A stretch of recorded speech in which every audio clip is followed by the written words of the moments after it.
Un éléphant sème la terreur dans un village du département de Daloa, dans le centre-ouest du pays. Les habitants appellent à l'aide. Et puis en Afrique du Sud, le meurtre d'un fermier blanc de 22 ans ravive les tensions raciales dans une ville agricole dans le centre du pays. La police a prévenu qu'aucune violence ne sera tolérée devant le tribunal de Sénécal lors de la comparution des deux hommes accusés d'avoir tué le fermier. Bonsoir et bienvenue dans le journal. Les habitants de l'Abazoubia ne dorment plus que d'un œil. Un éléphant sème la panique dans ce village du département de Daloa. L'animal a déjà tué un villageois, détruit des maisons et endommagé des tricycles. Le pachyderme est même parfois le compagnon de jeu des enfants, des innocents qui ne savent pas qu'ils jouent avec la mort. Face à cette situation, les villageois tirent la sonnette d'alarme. Eugène Atoubé nous dépeint la situation.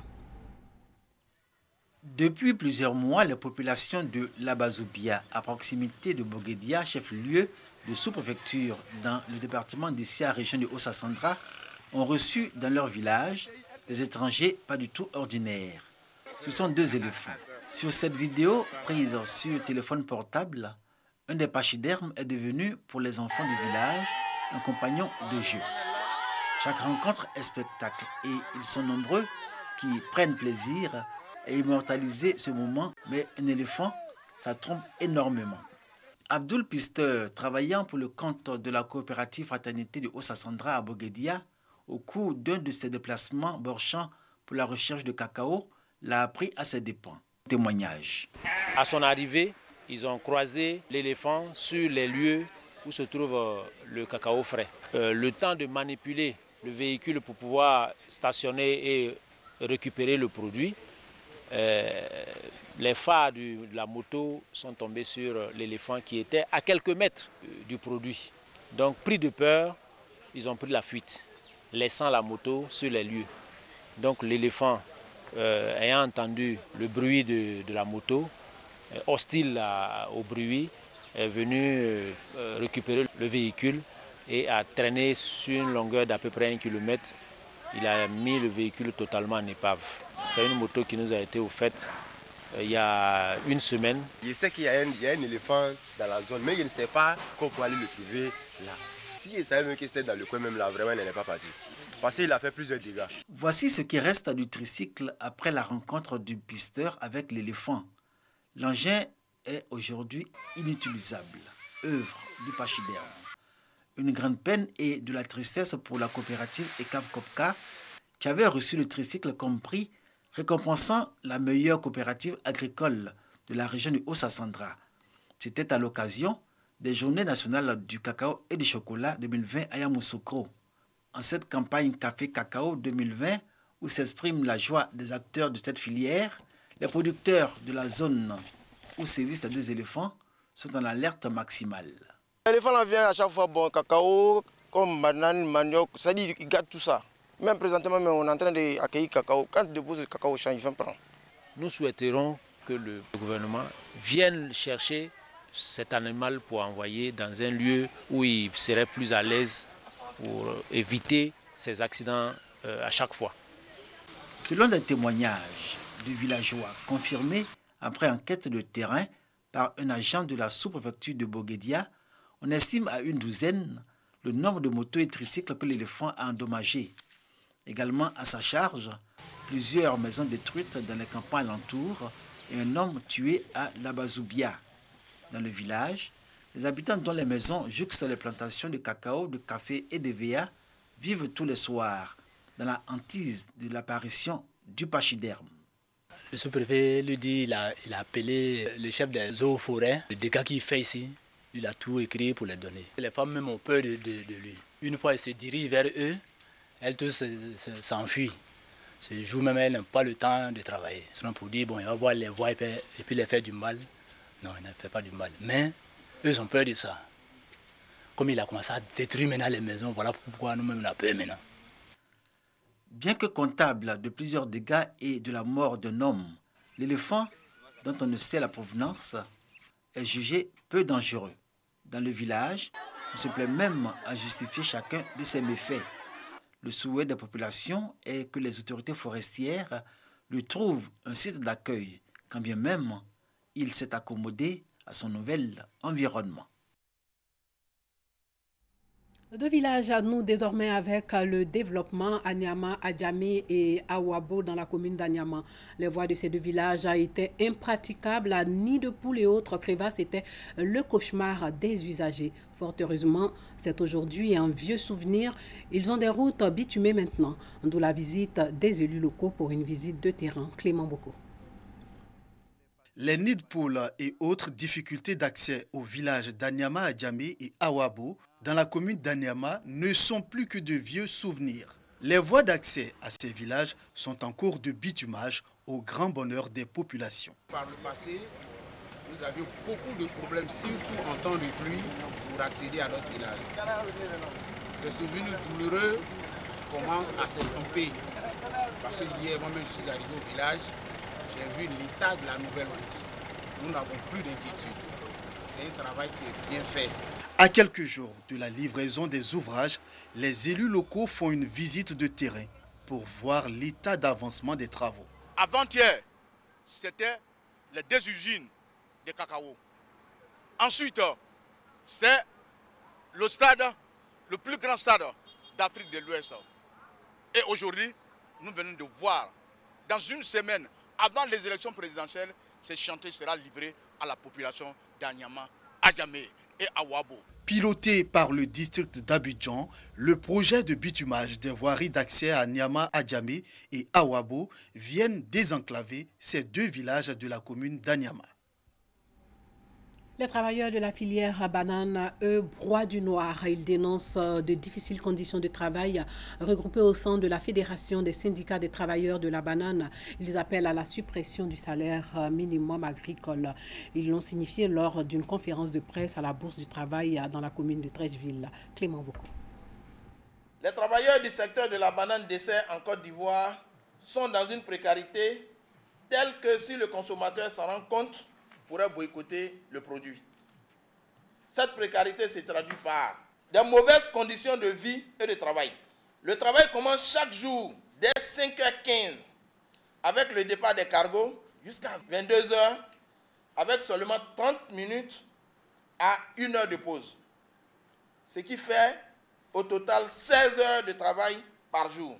Le comptage pour un seul travailleur, 15 hectares par personne par jour, en raison de 100 francs par hectare. À ces problèmes s'ajoute l'insuffisance de primes de logement, le non-respect des contrats de travail et bien d'autres écueils.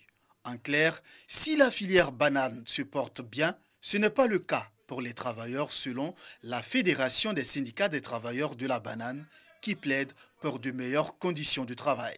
Avec une prime de 779 francs, comme le salaire journalier multiplié par 26, ça nous donne un salaire de 20 254 francs. Nous disons non, nous ne pouvons pas vivre avec ce petit salaire. Aujourd'hui, le secteur agricole est au SMAG.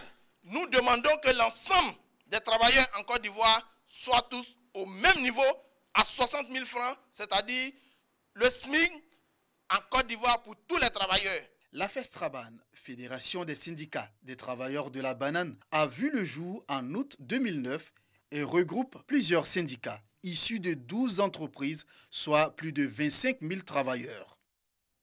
Les conditions de travail des membres de l'Union des fonctionnaires et agents de l'État en situation de handicap évoquées lors d'une rencontre à l'université Félix Houphouët-Boigny de Cocody lors de l'Assemblée générale constitutive. Ils ont passé en revue le statut de l'UAFSI, le reportage de Paraga Sorokone. Assemblée générale constitutive et élective de l'Union des fonctionnaires et agents de l'État en situation de handicap de Côte d'Ivoire. L'organisation entend sensibiliser les pouvoirs publics et organisations professionnelles à l'application des lois relatives aux conditions de travail des personnes handicapées. Toute chose qui contribue à la promotion de l'excellence des fonctionnaires et agents de l'État en situation de handicap. C'est très heureux de voir que des frères et des sœurs décident de se mettre ensemble pour se donner la force.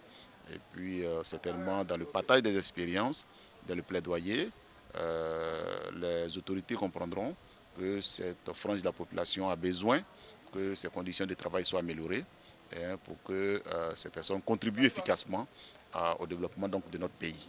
Parce que quand quelqu'un arrive à exprimer tous ses talents, c'est le pays qui bénéficie donc de ces talents-là.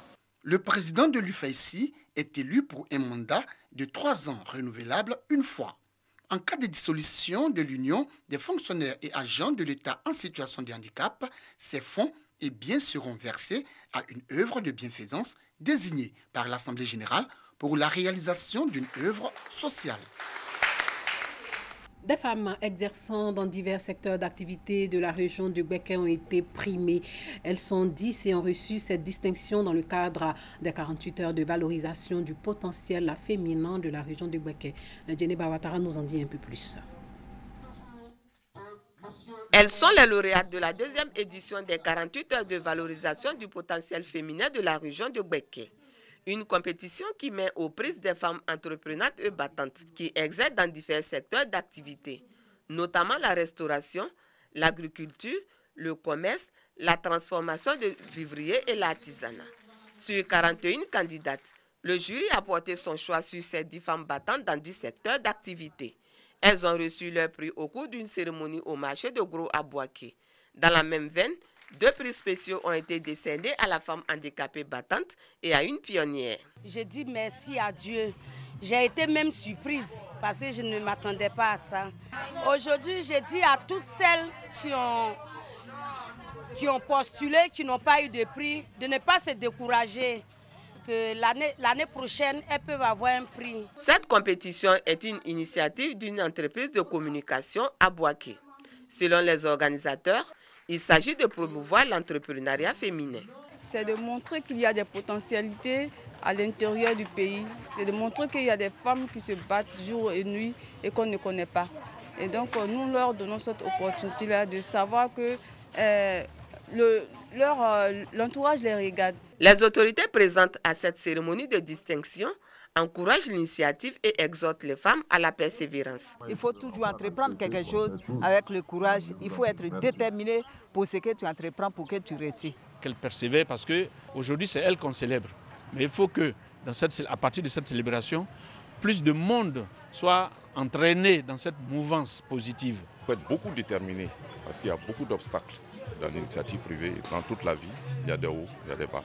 Voilà, mais il faut pouvoir surmonter les situations difficiles. Une visite de l'exposition du savoir-faire des femmes habillent un thème à la 2e édition des 48 heures de valorisation du potentiel féminin de la région de Gbeke à Boaké. Hors de chez nous, en Afrique du Sud, la criminalité dans les campagnes fait craindre des tensions. Le meurtre d'un fermier blanc de 22 ans début octobre a ravivé les tensions raciales dans la ville agricole de Sénécal, dans le centre du pays, c'est en Afrique du Sud. Sénégal, Afrique du Sud. Vol de bétail, crime crapuleux. Les fermiers sud-africains font face à une criminalité croissante. Le meurtre d'un jeune éleveur blanc début octobre à Sénégal fait craindre des tensions raciales. Nous devons trouver un moyen de punir ceux qui appellent à la violence parce qu'ils peuvent créer un climat de violence raciste. Ce que nous ne pouvons pas vraiment permettre dans ce pays à l'heure actuelle. 2 suspects comparaissent pour le meurtre de l'éleveur. Des tensions ont lieu devant le tribunal de Sénégal. Des gens que nous avons arrêtés là-bas, l'un a été arrêté 2 fois, mais l'autre a été arrêté 16 fois. C'est donc une question de chaîne du système judiciaire. Car je voudrais savoir pourquoi une personne qui a été arrêtée 16 fois a encore la possibilité de commettre un autre crime. Sur 3 des 4 derniers meurtres recensés à Sénégal, les victimes étaient noires. Voilà, c'est tout pour ce soir. Merci de nous avoir suivis et surtout, portez-vous bien.